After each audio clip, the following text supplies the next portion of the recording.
Hi అండి, welcome to our channel IDI properties. ఈరోజు మనము రియల్ ఎస్టేట్లో ఒక ఇంపార్టెంట్ ఇన్ఫర్మేషన్ గురించి మనం తెలుసుకుందామండి. అదే నాలా కన్వర్షన్. సో నాలా అంటే ఏమిటంటే నాన్ అగ్రికల్చర్ ల్యాండ్ అసెస్మెంట్. అంటే ఏమిటంటే వ్యవసాయ భూమిని వ్యవసాయేతర భూమిగా మార్చే పద్ధతిని నాలా కన్వర్షన్ అంటారు. సో ఈ నాలా కన్వర్షన్ అనేది ఎందుకు చేయాలో మనం చూద్దాం. ఇప్పుడు ఫర్ ఎగ్జాంపుల్ మనము అగ్రికల్చర్ ల్యాండ్ తీసుకున్నాం, ఒక 1 ఎకరో 2 ఎకరో తీసుకున్నాము. సో దానికి మనం ఏం చేస్తాం, రిజిస్ట్రేషన్ చేసినప్పుడు మనకు పాస్బుక్ అనేది వస్తుంది. సో ఆ ల్యాండ్లో మనం ఓన్లీ వ్యవసాయానికి సంబంధించిన యాక్టివిటీస్ చేయాలి.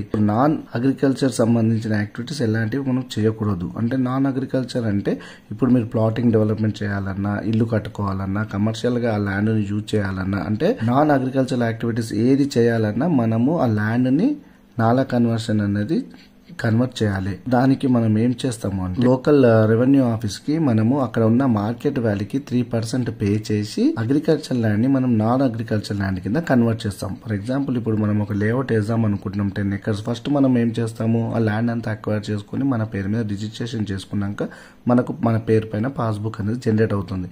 ఆ తర్వాత మనం ఈ పాస్బుక్ తీసుకెళ్లి 3% ఆఫ్ మార్కెట్ వాల్యూ మన రెవెన్యూ డిపార్ట్మెంట్కి కట్టుకొని సో దీన్ని నాలా కన్వర్షన్ కింద కన్వర్ట్ చేసుకుంటాం. సో ఇప్పుడు అఫీషియల్ గా మనము ప్లాటింగ్ డెవలప్మెంట్ చేసుకోవచ్చు. ఇప్పుడు మనము గుంటాస్ నుంచి పర్ స్క్వేర్ యార్డ్ కిందకి ఇది కన్వర్ట్ అయినట్టు. ఇప్పుడు మన కొత్త ప్రాజెక్ట్ వచ్చేసరికి మనం కంప్లీట్ బౌండరీ వాల్ అన్నది కంప్లీట్ చేసాము, నాలా కన్వర్షన్ కూడా కంప్లీట్ అయిపోయింది. సో ఎవరైనా మీకు ఇన్వెస్ట్మెంట్ చేయాలనుకుంటే మమ్మల్ని రీచ్ అవ్వండి. థ్యాంక్ యూ అండి.